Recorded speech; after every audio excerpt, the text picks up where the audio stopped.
Factor out the largest perfect square. First question here is root 52. 52, if we divide by 2, we will get 26.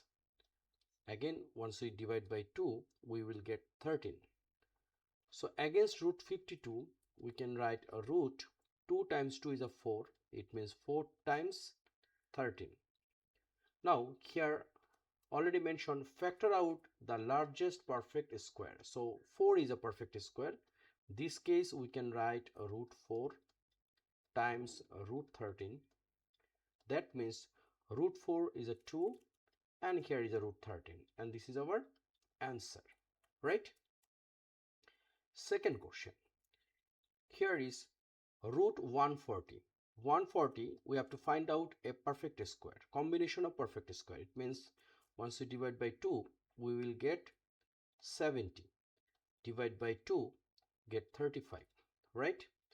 And then once we divide by 5, we will get 7. So 5 and 7 are prime number. That's why this one we can write easily 4 times 35, right? Now root 4 times root 35. Root 4 means 2 and here is a root 35. This is our answer. Next, root 50.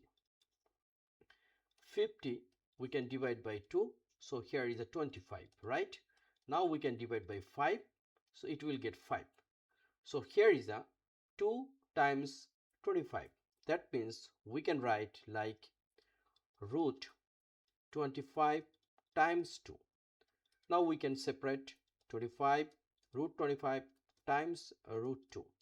And finally, root 25, it means 5. And here is a root 2, right? Next one, root 192.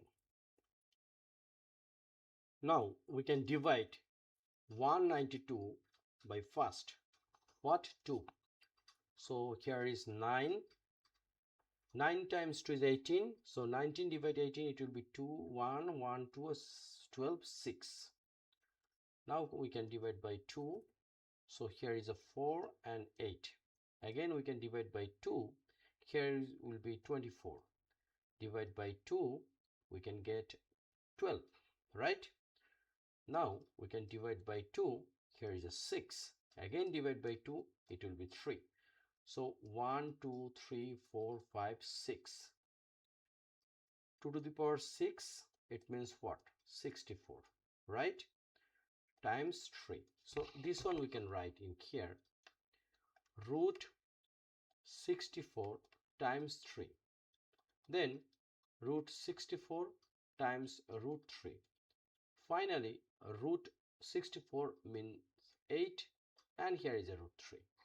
So this is our question answer. This video I am trying to solve 4 math based on radicals.